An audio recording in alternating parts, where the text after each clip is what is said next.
నమస్తే. Leela Prasanna Kumari, Shri Giza pyramid spiritual society, Haripalem. ప్రతిరోజు ఒక టాపిక్తో మీ ముందుంటున్నాం. సబ్స్క్రైబ్ చేయండి, షేర్ చేయండి, లైక్ చేయండి.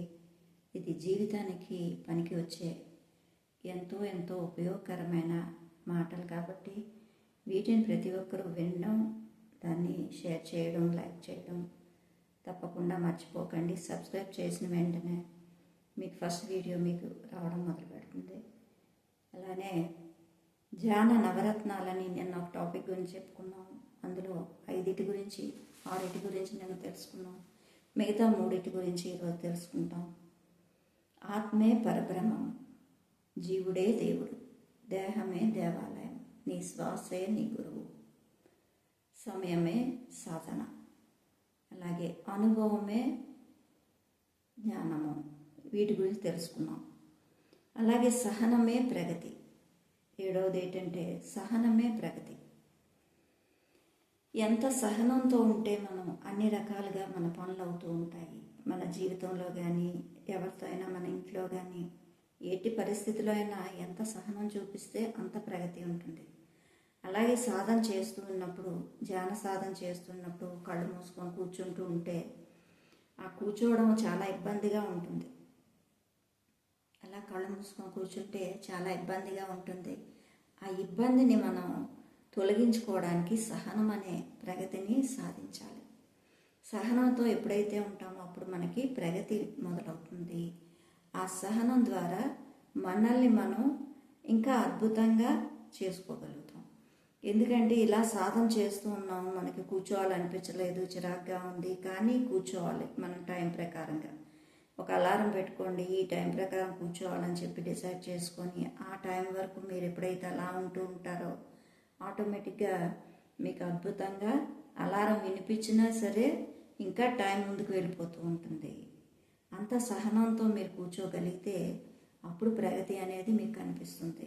ఎంత సహనంతో ఉంటే అంత జ్ఞానం అనేది మీకు తెలుస్తుంది. అదే అనుభవపూర్వకమైన జ్ఞానము. అందులో ఉండే బ్రహ్మానందాన్ని మీరు చూడగలుగుతారు, ఆ అద్భుతాలని మీరు తెలుసుకోగలుగుతారు.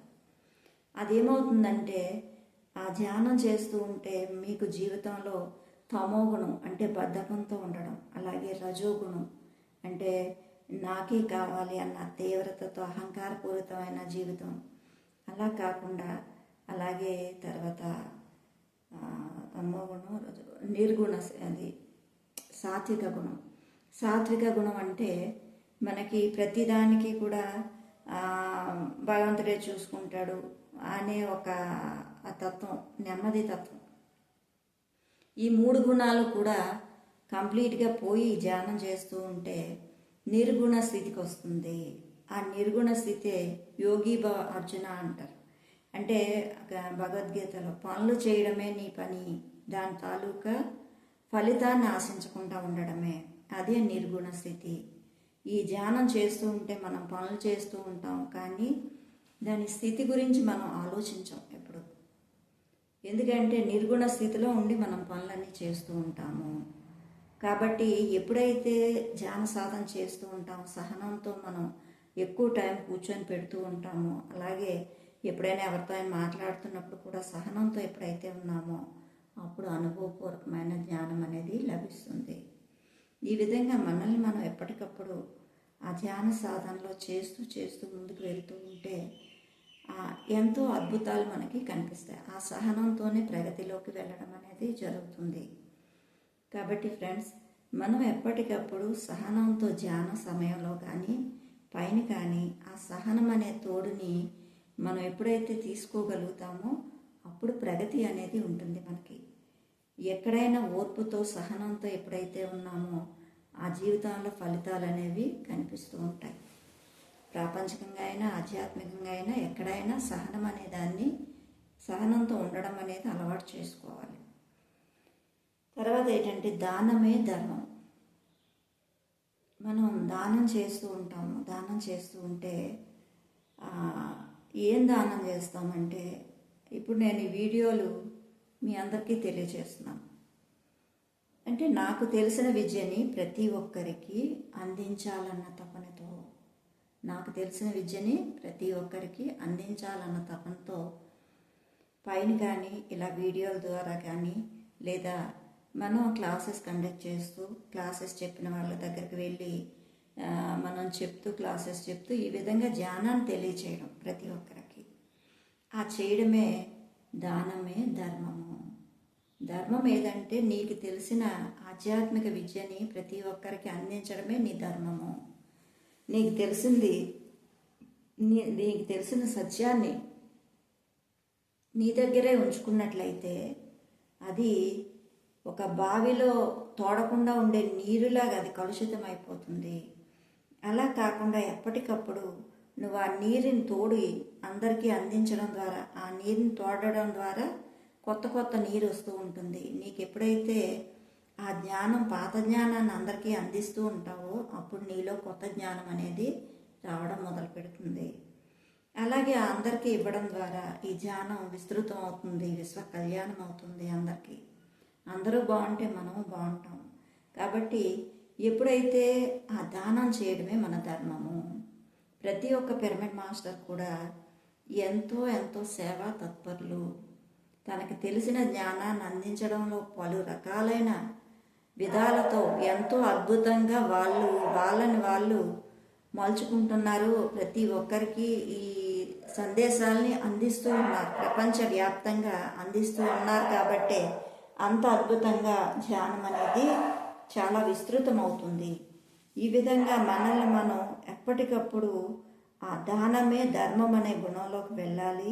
వెళ్తూ అందరికీ ఆ ధ్యానాన్ని అందించడమే పుణ్యము. ఆ ధర్మమే పుణ్యం.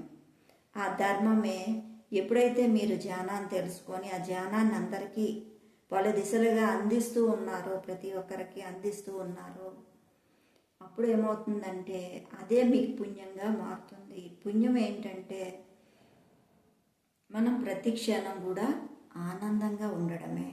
ప్రతి క్షణం ఆనందంగా ఉంటాం. పుణ్యంలో ఉంటే సదా మనం ఆనందంగా ఉంటాము, పాపంలో ఉంటే సదా దుఃఖంలో ఉంటాము. ఇదే మనకి తేడా తెలుసుకోవాలి. ఎప్పుడు కూడా మనం ఆనందంగా ఉన్నామంటే పుణ్యస్థితిలో ఉన్నట్టు. రకరకాల దానాలు మనం చేస్తూ ఉంటాం. అన్నదానం అని, విద్యాదానం అని, ఇంకో దానం అని చేస్తూ ఉంటాం. అలాగే ఈ ధ్యానాన్ని ప్రతి ఒక్కరికి అందించడమే పుణ్యఫలము. కాబట్టి మీరు ఈ వీడియోలు సబ్స్క్రైబ్ చేయడం ద్వారా మీరు ఆ పుణ్యఫలాన్ని అందుకోగలుగుతారు. మీరు సాధన చేయడం, ప్రతి ఒక్కరికి షేర్ చేయడం ద్వారా ఎంతో అద్భుతంగా ఆ పుణ్యం అనే దాన్ని మీ జీవితంలోకి యాడ్ అవుతుంది. దానమే ధర్మము, ధర్మమే పుణ్యం. ఈ విధంగా 9 నవరత్నాల గురించి మనం ముందు రోజు ఒక వీడియోలో చేసాము. 6, ఈరోజు 3, మొత్తం 9 నవవిధ ధర్మాలు. అయితే అవేంటంటే ఆత్మే పరబ్రహ్మము, జీవుడే దేవుడు, దేహమే దేవాలయము, నీ శ్వాసే నీ గురువు, సమయమే సాధన, సహనమే ప్రగతి, అనుభవమే జ్ఞానము, దానమే ధర్మము, ధర్మమే పుణ్యము. ఈ విధంగా ఈ 9లో మనం ఎప్పుడూ సదా ఉంటూ ఉండాలి. ఆ ఉండడం ద్వారా మన జీవితానికి అర్థం, పరమార్థం ఏర్పడుతూ ఉంటుంది. అదే మనం హ్యాపీగా జీవితాన్ని సాగించడానికి సంసారంలో ఉంటూ నిర్వహణ చేయడం, నిర్వాణ స్థితికి వెళ్ళడం. అంటే మనం ఆధ్యాత్మిక సాధన అంటే చాలామందికి ఇళ్ళలో వదిలేసి వెళ్ళిపోతారేమో, సంసారంలో ఉండరేమో అనే అపోహలు ఉండేవి ఇది వరకటి రోజుల్లో. ఇప్పుడు ఏమవుతుందంటే ఇంట్లో ఉంటూ హాయిగా మీ ఖాళీ సమయంలోని ధ్యాన సాధన చేసుకుంటూ అలా ప్రతిరోజు సాధన చేయగా మీకు తెలిసిన విద్యని శ్వాస మీద ధ్యాస పెట్టడం అనేదాన్ని ప్రతి ఒక్కరికి అందించడం, మీ చుట్టాలకి, మీ ఊర్లో వాళ్ళకి, అలా తెలిసిన వాళ్ళకి అందరూ మీ ఫ్రెండ్ సర్కిల్కి ఇస్తూ ఉంటే అదే పుణ్యంగా మారుతుంది. అది చేస్తూ మీ సంసారాన్ని అద్భుతంగా పండించుకోగలుగుతారు. ఎందుకంటే మీరు విశ్వ కళ్యాణానికి తోడ్పడుతున్నారు కనుక ఆ విషయం ఏం చేస్తుందంటే మీ కళ్యాణం చేస్తుంది. విశ్వ కళ్యాణం అంటే అందరి కళ్యాణం కోసం మనం పాటుపడుతున్నాం కాబట్టి మన కళ్యాణం విశ్వం చూసుకుంటుంది.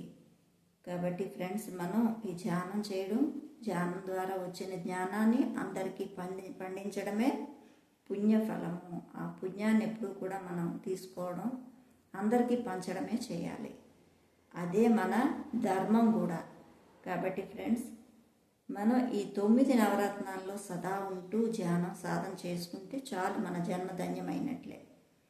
Okay masters, thank you very much.